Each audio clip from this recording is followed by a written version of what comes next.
everybody, in this video I have some creative journaling slash traveler's notebook scrapbooking to share with you, depending on what you prefer to call it. Also, this is like my 7th attempt at recording this voiceover because I kept saying traveler's notebooking to the point I got the giggles. I kept saying just traveler's notebooking is now what we're calling it. Anyway, as usual in these videos, I'm using up old stuff from my stash, old scrapbooking collections, things that I bought more time ago than I care to confess and hoarded, and now I'm actually using them. So this first older collection I'm using is from 2019. It's the Simple Stories Vintage Botanicals, I think, but I've put a lot of Simple Stories collections in the same box, so there might be some other bits and pieces from other collections as well. I started off doing some really simple packaging technique with some Distress Oxide. I think that colour is, I did write it down, Tumbled Glass, to add a pretty blue background. It kind of went with that piece that I had ripped to go at the bottom of my page, and what I'd done with that is kind of what I would call fussy ripping. So it's like fussy cutting, but you're ripping instead of cutting. So I got that nice ripped effect that I think is like, it flows better and it looks nicer in my opinion, but I've kept all the things that I want to keep on there, like the leaves and the butterfly and stuff. As well as doing the packaging technique, I added a few splatters of, I think it's Heidi Swap Colour Shine in the colour Ocean. The splatters that I tried to add with the tumbled glass just sort of blended in, didn't look so great. So as I said, I used the Heidi Swap Colour Shine, which if you don't know is actually discontinued now. So I won't be able to link it. Sometimes you can find it some like random craft store, sometimes has some old stock, or sometimes you can even find these things on Amazon. So discontinued doesn't necessarily mean impossible to get hold of, but just means I probably can't link it and you have to do some searching to find it. So yes, I stuck down that big ripped piece I put down, and then I decided I wanted something on the opposite corner, so I ripped another little piece from that main 12 by 12 paper I'd used. I think a lot of people wouldn't put that extra bit there and just go with that more empty white space, but I'm not good with the empty white space. I like busy pages, that's just who I am.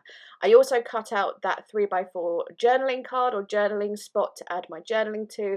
I'm going to distress the edges with the distress tool, and I'm going around everything with Distress Oxide in Stormy Sky, so it's still blue but it's standing out a little bit more.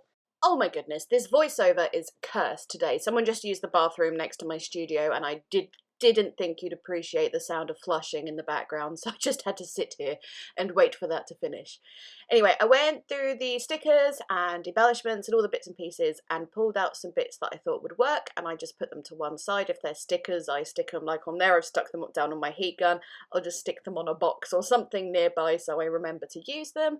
I'm also adding my usual thing of little torn up bits and pieces of washi because, I don't know, it's my favourite thing to use. Most of the stickers I'm going to add adhesive to because they're not very sticky, especially cardstock stickers. I do not trust them to stay in place and not fall off after a while, so that's why I'm adding adhesive to the stickers and going around most things with, again, the Stormy Sky just to help each embellishment stand out a little bit on its own.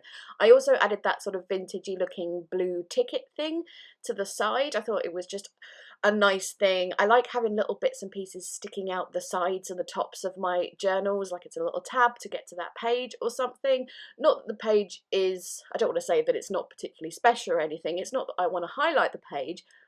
I simply like stuff sticking out of my journals. So with a few like little word and phrase stickers from the sticker sheets, I think that page is pretty much finished. I'll talk about the photo in a second because it was taken at the same time as the photos that I'll document on the next page. I will go back and add my journaling in that little journaling spot I created for myself, and I think I'll go back and add some splatters as well.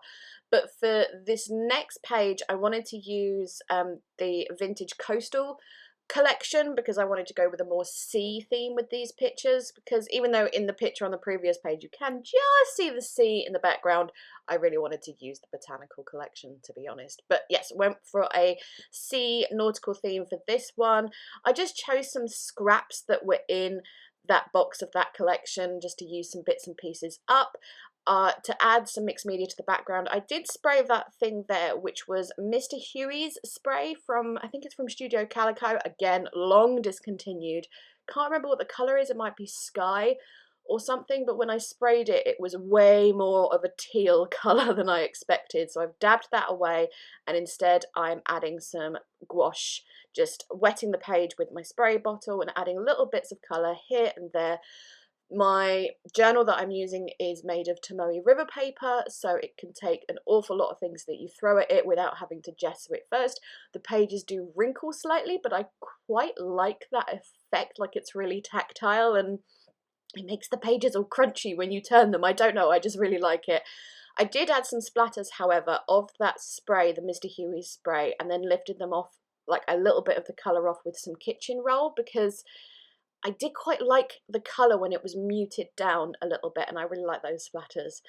So I found a few bits and scraps that were all wood grainy pieces, and I thought I would rip some of those up and layer them up on each other. I'm using the same oxide colour of Stormy Sky on this one to highlight all the different elements. And I have that 4x6, or originally 4x6 journaling card that says this is our happy place, and I'm making that a little bit smaller using my tearing ruler, or I think the official title is a decal edge ruler. The one I have, I keep trying to link it on Amazon because people ask me about it a lot, but the particular one I have, they don't have at the moment. So if you just do a search, Amazon, eBay, Etsy, wherever, for a decal edge rule or ruler, you should be able to find one. So these pictures that I'm documenting on this page and the previous ones are pictures of myself, my mum and my dad. This was our first trip out last year, in summer of last year, because we had shielded for most of 2020. I don't know if this was a thing in other countries, but for people who really had to stay extra safe, shielding meant not going out at all, not for walks, not to get food or whatever, just staying completely at home. And so yeah, that's what we had to do, because my little brother is classed as clinically extremely vulnerable, or whatever it is. But anyway, not talking about the negative stuff, this was our first proper trip out, and obviously it was quite a momentous occasion, because it was like, look, there's a world out here, outside. So we took some pictures, and we were up in a place, it's sort of halfway up the cliffs, and it's a really nice green area, and there's a little cafe, and you have beautiful views over the channel. On a good day you can usually see the coast of France as well, and it's just a very beautiful place to be. And so we got some lovely pictures, and I am documenting those. The embellishments I'm using, again, they're all from that vintage coastal collection. I cut out some of those little 2x2 squares. I thought they would look quite nice in a little row on the side there underneath one of the pictures. There was a little lizard or gecko die cut that I thought I'd add, because you do very occasionally see tiny little lizards up there, and lizards are not very common in this country. So I thought this is going to be pretty much my only opportunity to use this little lizard, so I'm going to use it. Oh, for going around the edges of the embellishments for this, I didn't want to use the Stormy Sky because I thought it would be too much, like they would stand out too much. So I went in with, oh, what's the name of it? Pumice Stone, that's the one. That's my usual go-to colour if I can't think of what other colour to use, because it's just very, I don't want to say plain, that's not the right word, but it kind of works with absolutely everything, is my point. And of course my signature ripped up pieces of washi, couple of word and phrase stickers, and that's pretty much it. Here I am adding my journaling on this page, because I'd added the journaling kind of weirdly halfway down that page. I thought I would take some washi, rip it up, surprise surprise, and make like a little barrier or something for the start of the journaling, so it didn't look so lost and random on that page, if that makes any sort of sense. I'm going to stamp the date with my little roller date stamp and some Stays on Stone grey ink, and then to finish off, I'm pretty sure I'm going to add a few splatters, again using that Heidi Swapp Colour Shine in the colour Ocean, and I think I add that to both pages here. Obviously I'm going to dry this one off first before I flip it over, so I don't get any awkward splatters like right on the photo, because I have done that before, like done splats on a page, forgot about it, and then closed it, and there's been like a big splat of ink on someone's face in a photo. Not a good look. But yes, finishing off here, oh, I'm adding the Mr. Huey's one here. Again, I'm sorry that these are discontinued items, and that if you really like them they might be hard to get hold of, but I'm just using what I have, as it were. And that, I think, is going to be it for those pages. So thank you so much as always for watching. Any relevant links will be down in the description box. Please leave me a thumbs up if you enjoyed. Chat to me down in the comments, and I am going. Thank you so much again. Bye bye.